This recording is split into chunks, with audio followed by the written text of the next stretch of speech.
All right, we're going to take a look at this question here. We're going to look at how we can graph an inequality. The first thing we're going to do is take a look at how can we solve an inequality when it is more than just a letter on one side, where we have the letter that is a part of this inequality statement, not just a set number. So what we're going to do with this, we're going to solve it just like we would a linear inequation. And we're going to take this and we're going to try to get the letter all by itself. We call it isolating the variable. So we're going to try to get that g all by itself. To do that, we have to remove everything else from around there. And so we're going to do that through a series of operations where we do something to one side of the operation to remove it, but we have to do something to the other side of the operation to keep them equal to each other, keep them balanced. You may have seen an example of a balance scale. That would be kind of like what we're looking at right here.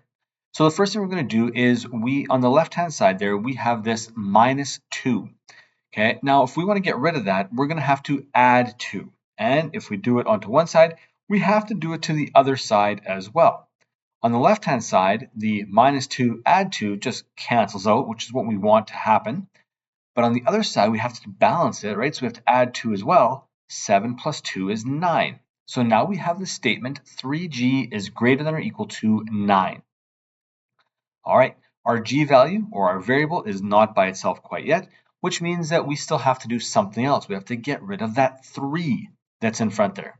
That 3 is multiplying to the variable, and the opposite of that is to divide. So if we divide 3g by 3, the 3 divided by 3 becomes 1, which means we have now 1g, okay? And that's how we're going to cancel out a coefficient.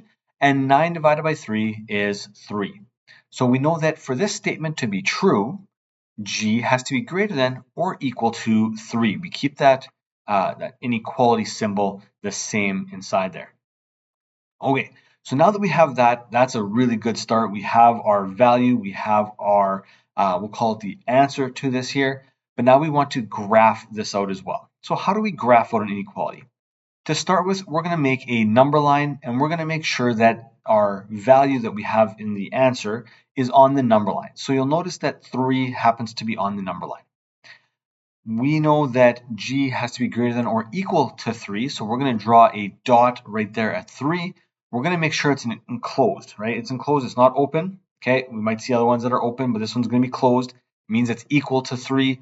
And then it could be anything that is greater than 3. So anything like 3, 4, 5, 6, all of those numbers could be a part of it. And we're going to make sure to put an arrow at the end to show that it in fact is continuing on forever.